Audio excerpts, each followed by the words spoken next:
ایک ایسا پردہ ہے جو ہمیں نظر نہیں آ رہا تو اس کے پیچھے دنیا میں کہیں پہ ہیں. اور جب ٹھیک ہے پردہ یاجوج ماجوج نظر نہیں آئیں گے تو دیوار تو نظر آنی چاہیے نا. وہ تو انسانوں نے دیکھی تھی, وہ انویزیبل دیوار تو نہیں ہے. یاجوج ماجوج انویزیبل ہو سکتے ہیں, دیوار کیوں انویزیبل کرتے ہیں ہم؟ لیکن میں نے ایک اور ذرا اسٹیٹس دیکھے یوٹیوب کے اوپر نمبر 1 جو ٹاپک سرچ ہوا ہوا ہے, آپ سمجھ گئے ہوں گے اینڈ آف ٹائمس کے بارے میں, وہ اس کے بارے میں آپ کی بہت ساری ویڈیوز آتی ہیں. مسلمانوں کو جلدی اینڈ کا بھی بہت خواہش نظر آتی ہے کہ بس ختم ہو جائے سب کچھ, دی اینڈ آف ٹائمز ہو جائے 2-3 سال کے اندر بس.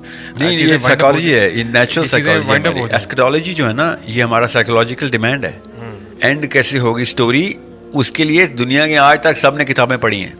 یہ ہماری نیچرل ڈیمانڈ ہے, یہ کوئی فیشن نہیں ہے کہ ہم نے اینڈ آف ٹائمس کی بات کرنی ہے. میں اینڈ آف ٹائمس کو ایٹامک انرجی سے بھی بڑی ٹیکنالوجی سمجھتا ہوں. جو نبی اسلام کی ایسکیٹالوجی کی حدیثیں ہیں وہ ہماری نیوکلیئر ٹیکنالوجی کیا, ہماری فزکس سائنس کی ریسرچ کیا. بفور ڈائیونگ انٹو دیٹ میں یہ پوچھنا آپ سے رہنمائی لینا چاہتا ہوں کہ کیا اس کو بہت زیادہ اسٹڈی کرنا یا اس کے بارے میں کرنا ہیلدی سائن ہے؟ اگر صحیح پرسپیکٹو سے, وہی پرسپیکٹو یہ ہے کہ اگر میں آپ کو ابھی بتا دوں کہ 50 سال بعد کیا ہونا ہے تو آپ کو ابھی جو سب سے پہلی طاقت ملنی ہے وہ پروگریس کی طاقت ملنی ہے. یاد رکھیے گا, آپ کو پتہ چلے گا کون سی مشینیں ایجاد ہونی ہیں تو ابھی سے شروع کر دیں گے اس کو, کون سی ٹیکنالوجی آنی ہے ابھی سے اس کی ریسیپی شروع کر دیں گے. لیکن ایٹ دا سیم ٹائم اگر مجھے آج پتہ لگ جائے کہ میری موت کب ہونی ہے تو پھر تو سچویشن بڑی ڈفرینٹ ہوگی. نہیں, ایسکیٹالوجی میں کسی ایک بندے کی موت تو نہیں لکھی ہوئی نا.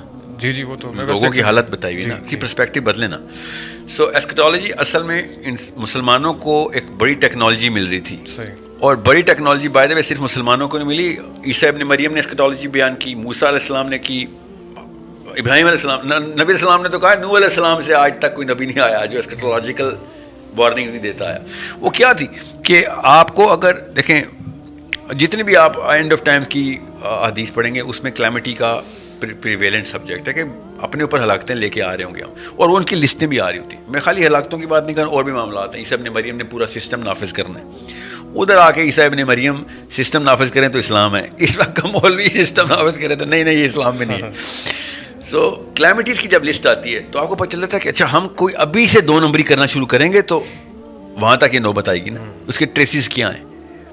ٹھیک ہے, میں اگر آپ کو بتاؤں نا کہ ابھی کچھ ایسا واقعہ کریں گے, آپ کا پڑ پوتا اور اس کے بچے سارے پولیو میں پیدا ہوں گے, تو ابھی آپ سب سے پہلے کیا کریں گے, اپنے بیٹے کو پولیو ویکسینیٹ کریں گے.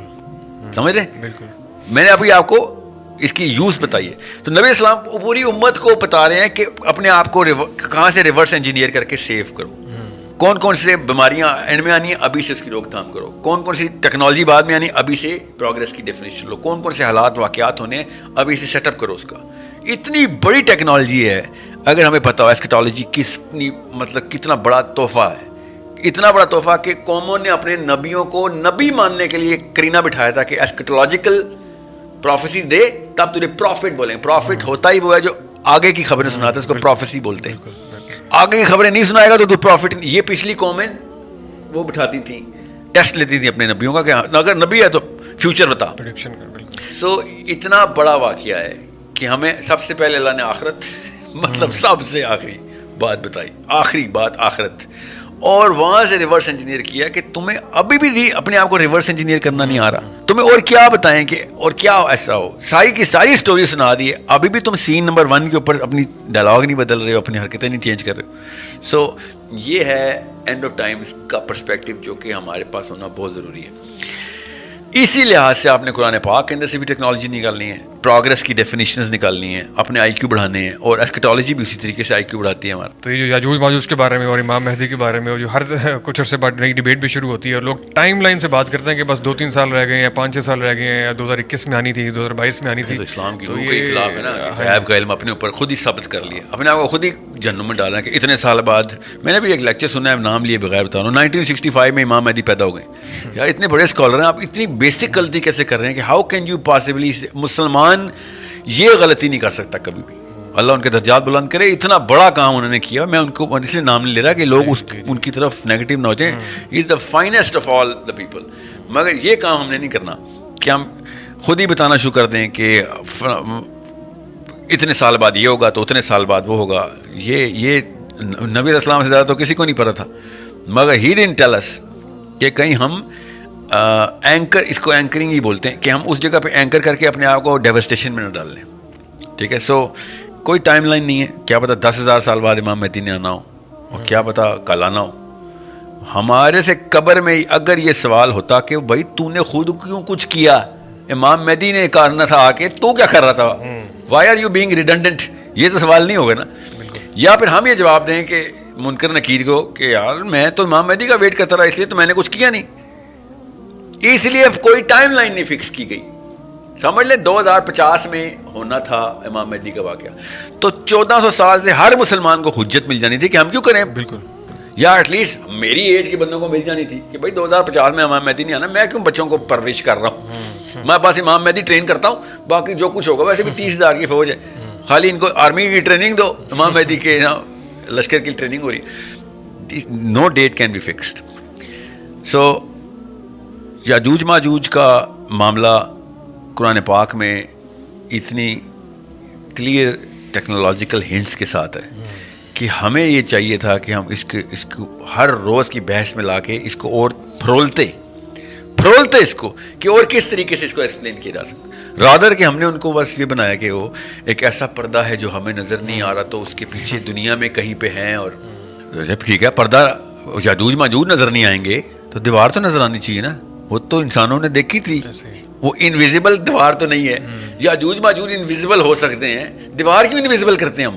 یہ بیسکس آرگیومنٹ ان لوگوں کو سمجھ نہیں آ رہا کہ جن لوگوں نے لوہا اور کاپر دی ہے ان کو پتہ ہے دیوار بنی ہے, سب نے دیکھی ہے وہ دیوار, غیر نبیوں نے, عام بندوں نے دیوار دیکھ لی ہے, جو یہ کہتے ہیں اسی زمین پہ دیوار بنائی ہے. تو یاجوج ماجوج تو نہیں نظر آتے, وہ پردے میں ہیں. یہ وہ والے علماء کی بات کر رہا ہوں جو کہتے ہیں کہ یاجوج ماجوج نے ابھی آنا ہے. باقی کے جو چیدہ سے نام ہے وہ جو کہتے ہیں وہ کب کے کھل چکے ہیں, کوئی چائنیز بول رہا ہے تو کوئی کیا بول رہا ہے, ٹھیک ہے, ان کے پاس تو بہانہ ہے نا, وہ تو کھل چکے ہیں. جو کہتے ہیں نہیں ابھی نہیں کھلے, حضرت عیسیٰ کے ٹائم پہ آنے, انہوں نے حدیثیں پڑھی ہوئی ہیں, صحیح کر کے مانتے بھی ہیں. ان کو صرف یہ پوچھنا ہوتا ہے کہ یاجوج ماجوج غیب میں ہے, مان لیا آپ کے خیال سے, دیوار تو نہیں, نعوذ باللہ غیب میں زبردستی تو نہ کرو نا, وہاں پہ کچھ سوراخ ہے جہاں پہ دیوار بنی تھی, ہو جی وہاں پہ کچھ نظر بادل آیا رہتا ہے ہر وقت. It's a very big problem, they کی ناٹ سالو اٹ. بہرحال یہ بات کہیں اور چل جائے گی. دا وے قرآن پاک ہیز ایکسپلینڈ اٹ, وہ اینگل اتنا زبردست ہے نا کہ وہ بستی تب تک آباد نہیں ہو سکتی جس کو اللہ تعالیٰ نے خود عذاب میں ڈال دیا ہو, حتیٰ کہ جب یاجوج ماجوج نہ کھول دوں اور وہ اوپر کی جگہوں سے نیچے آئیں گے, اور حدیث میں وہ بھیڑوں کی طرح حملہ کریں گے کہ کروڑوں کی تعداد میں انہیں, وہ کیا پتہ اربوں کی تعداد میں ہو, ٹھیک ہے. سو وہ بستی تب تک آباد نہیں ہو سکتی. اتنا بڑا واقعہ تھا قرآن پاک میں اس طریقے سے دیکھنا, کیونکہ یہ جیوگرافیکل ٹپالوجی کے اندر آپ کو پتہ چل جاتا ہے کہ اللہ تعالیٰ نے کہاں کہاں پہ عذاب ڈالے ہوئے, قوموں پہ کہاں کہاں عذاب آئے. وہ بستیاں ابھی تک آباد نہیں ہوئی. حضرت لوط کی قوم جہاں پہ سی آف گیلیلی کے اوپر عذاب میں آئی, ابھی بھی وہ سلفر کا علاقہ ہے, سلفر لٹل سفید رنگ کی مٹی ہے, مٹی اٹھاؤ آگ لگاؤ دھماکہ ہوتا ہے اس میں, ابھی بھی سلفر ادھر ہی ہے, اور سلفر اینڈ فاسفورس کا مکسچر ہے وہ. جو تبوک کے اوپر عاد اور سمود کی بستی ہے, نبی اسلام کے ٹائم پہ بھی نہیں آباد تھی, ابھی بھی نہیں آباد. اللہ کے نبی صلی اللہ علیہ وسلم نے کہا ادھر سے نکلو, یہ کوئی ٹورسٹ اسپاٹ نہیں ہے, عبرت کی جگہ ہے بس. وہ بستیاں نہیں آباد, جہاں جہاں پہ اللہ نے عذاب کیا وہ ابھی تک آباد نہیں ہوئی, اور وہ کیسے آباد ہوں. یہ ہے وہ والا ٹیکنالوجیکل سوال جو کہ صاحب سمجھ رہتے ہیں کہ ایسا کیا کریں گے یاجوج ماجوج کہ جب وہ انٹر ہوں گے اوپر کی جگہوں سے نیچے, تو نیچے جغرافیکل بستیوں کی آباد ہونے کی پرابیبلٹی ہائی ہو جانی ہے یا 100% ہو جانی ہے. یہ بھی تو ایک سوال بڑا سمپل سا, میں نے تو کوئی پورٹلز اور یہ والی باتیں نہیں کر رہا ہوں, یہاں تو سمپل قرآن پاک کی بات بتا رہا ہوں کہ وہ بستی نہیں آباد ہو سکتی جو اللہ نے تباہ کر دی ہے جب تک کہ یاجوج. کیا تعلق ہے ایک بستیوں کے اللہ کے عذاب کے تھرو تباہ ہونے کے بعد یا آباد ہونے کا, بالکل, یا ریہیبلیٹیٹ ہونے کا, کہ اس کا یاجوج ماجوج سے تھا. یہ اتنا بڑا سوال ہمیں روز نہیں ڈسکس کرنا چاہیے کہ ناٹ کیا اس کے پیچھے کوئی بہت بڑی پروگرس کی یا بہت بڑی ایگریکلچر کی یا کیونکہ بستی آباد کے پیچھے کافی سارے روم آ جاتے ہیں نا, بہت سارے سبجیکٹ میٹر آتے ہیں, سب کی یہ آیت ہے. اور یہ کوئی مستند کبھی حدیث یا ضعیف حدیث کی بات ہے, تو قرآن کی آیتیں ہیں.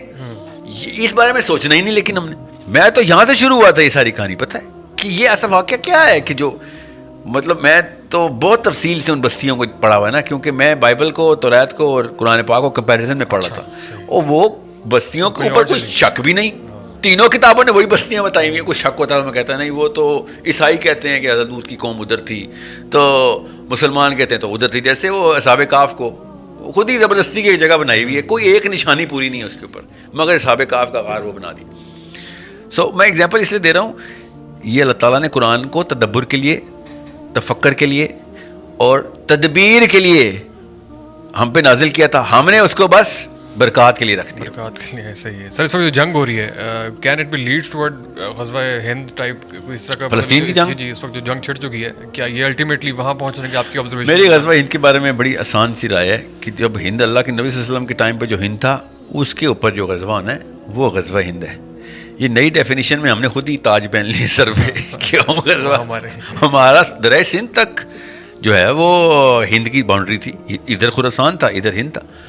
ہم کون ہوتے ہیں کہنے والے؟ کل فار ایگزامپل کوئی نیا علاقہ بھی پاکستان کے انڈر آ جاتا ہے, جی ٹھیک ہے, سمجھ لیں وہ پاکستان ہی کہلائے گا. ہم نے سمجھ لیں افغانستان ہمارے انڈر آ جاتا ہے, ٹھیک ہے, یا ازبکستان کا یا چائنا کا کوئی اڑمچی ہمارے انڈر وہ پاکستان ہو گیا.